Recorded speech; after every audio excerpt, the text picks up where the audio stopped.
इसमें मैं बात करूंगा उन ख़वातीन के लिए जो किचन में काम करती हैं, और बहुत सारे मेल हजरात जो रेस्टोरेंट्स पे काम करते हैं बावर्ची खाने के तौर पर या बावर्ची के तौर पे। अब इसमें जो इम्पोर्टेंट बात है कि जब इस तरह के लोग काम करते हैं तो उनको जो धुआं उधर से होता है, जो फ्यूम्स होते हैं, वो कहीं ना कहीं अफेक्ट करते हैं। और इसमें एक पेशेंट की मेरे पास एक वाक़या भी है कि एक पेशेंट मेरे पास आई थी और उसको बहुत ट्रीट किया। वो डेफिनेटली 1.5 से दिखा रही है, उसको एज़मा है, लेकिन उसका कहीं ना कहीं दोबारा फिर उसकी वर्सनिंग हो जाती है हर 2-3 महीने बाद। तो उसको जब प्रॉपर इन्वेस्टिगेट किया गया तो उसमें पता चला कि वो दिन में 4 से 5 घंटे यानी सुबह दोपहर शाम अकेले ही खाना बनाती है। पूरे घर वालों का कंबाइंड फैमिली सिस्टम है, तो उसको एज़मा है, साथ में उसका एक्सपोजर है, तो उसकी बेसिकली ये वजह थी। अब इसमें क्वेश्चन पैदा होता है कि किचन का धुआं किस तरह अफेक्ट कर सकता है।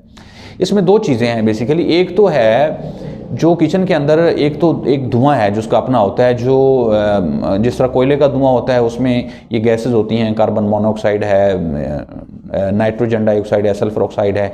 और अगर वो गैस भी यूज़ कर रहे हैं तो उसमें इसकी क्वांटिटी तो कम होती है, लेकिन कहीं ना कहीं मिकदार में डेफिनेटली मौजूद होती हैं। लेकिन दूसरा इसमें जो फैक्टर है वो होता है ये जो फ्यूम्स होते हैं घी जलाने के, या तेल को जिस तरह ये पराठा बनाती हैं बाज़ का जो ख़वातीन बनाती हैं, तो उसके अंदर वो जो धुआं उठता है, जो फ्यूम्स हम उसको कहते हैं, उसके अंदर ख़ास किस्म के टॉक्सिक केमिकल्स मौजूद होते हैं जो इरिटेट करते हैं सांस की नालियों को, और उसकी वजह से आपको खांसी होती है। उसमें जो मेन 2 कंपाउंड हैं वो फॉर्मेल्डिहाइड है और एक्रोलीन, ACROLEIN, उन लोगों के लिए जो गूगल पे सर्च करना चाहें। तो ये क्या करते हैं, ये केमिकल्स सांस की नाली को इरिटेट करते हैं, और उनकी इरिटेशन की वजह से पहले तो इतना मसला नहीं होता, लेकिन अगर आप मुसलसल एक्सपोजर रहता है कोई 1.5 साल तक, तो फिर आपको माहौल भी इफेक्ट करना शुरू कर देता है। यानी एक नॉर्मल ठंडी हवा और बाकी जो ट्रिगर फैक्टर होते हैं वो आपको अफेक्ट करते हैं, और इस तरीके से आपका जो मसला वो बढ़ता जाता है। अब इसमें आपको एज़मा तो हो गया, एज़मा आप ट्रीट भी कर रहे हैं जिस तरह इस केस में हुआ, लेकिन अगर आप वो ट्रिगर फैक्टर ख़त्म नहीं करते हैं तो फिर आपका वो प्रॉपर इलाज नहीं हो पाता। फिर वो आपकी मेडिसिन एक टाइम पास वाला सिलसिला रहता है कि उधर से प्रॉब्लम हो रहा है, इधर से आप ठीक कर रहे हैं, फिर वो दोबारा हो रहा है तो इधर से ठीक कर रहे हैं।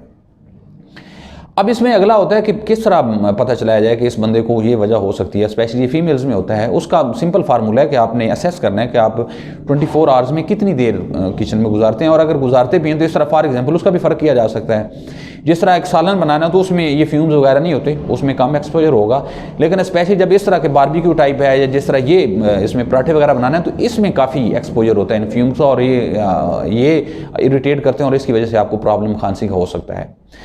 अब अगला इसमें है कि इसका इलाज क्या हो सकता है, क्या इसको हम किस तरह ठीक कर सकते हैं। अब उन लोगों के लिए जिन्होंने पहले घर नहीं बनाया उनके लिए तो मैं ये कहूँगा कि आप ओपन स्पेस में बनाएं, जिस तरह बड़े बड़े रेस्टोरेंट्स में होता है कि बिल्कुल ओपन, जिस तरह की बरामदा टाइप कह लें, उसमें आपका अगर हो किचन तो उसमें कोई प्रॉब्लम नहीं है। उसमें एक आप कहेंगे डिफ्यूज़ या डाइल्यूट हो जाते हैं ये केमिकल, उससे कोई इतना प्रॉब्लम नहीं होता है। लेकिन अगर बंद कमरे में तो डेफिनेटली इफेक्ट करता है। अब अगर आपने घर खरीद लिया है, आपने बनाया हुआ है, तो क्या किया जा सकता है, अब उसमें एक हम ये कर सकते हैं कि क्रॉस वेंटिलेशन का एक सिस्टम लगा सकते हैं। जिस तरह फॉर एग्जांपल एक साइड पे अगर एग्जॉस्ट है तो दूसरी साइड पे आपका डोर होना चाहिए, और उसको भी आगे से विंडो वगैरह का एक एक्सपोजर होना चाहिए ताकि एक तरह से हवा आए और दूसरी साइड से निकल जाए। तो इस तरह किसी हद तक इस सिस्टम में भी गुजारा किया जा सकता है। तो इसमें आप ब्रीफली अगर आखिर में बात की जाए तो उसमें यह है कि अगर आपको इस तरह का कोई मसला रहता है, पहले तो उसको डायग्नोज होना चाहिए कि वो किस लेवल का है, क्योंकि आमतौर पर ये खांसी वाला दमा होता है, इसको हम कफ वेरिएंट एज़मा कहते हैं। उसमें हम ये असेस करते हैं कि आपका किस लेवल का प्रॉब्लम है। वो स्पायरोमीटर या लंग फंक्शन टेस्ट के जरिए से उसका पता लगाया जा सकता है कि उसकी शिद्दत क्या है।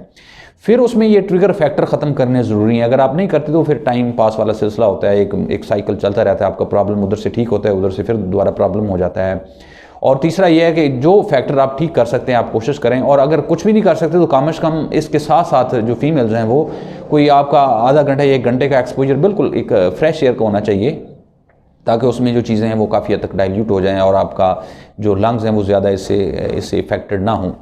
आपने कमेंट्स में ये बताना है कि कभी आपका इस तरह का एक्सपोजर हुआ है, और इसके अलावा और कोई आप किसी टॉपिक भी चाहते हैं कि बात की जाए तो आप कमेंट्स में लिखें, मैं कोशिश करूँगा कि आपको उसको रिप्लाई करूँ। अल्लाह ताला आपको और आपके घर वालों को आमीन नासिर हो। अल्लाह हाफ़िज़।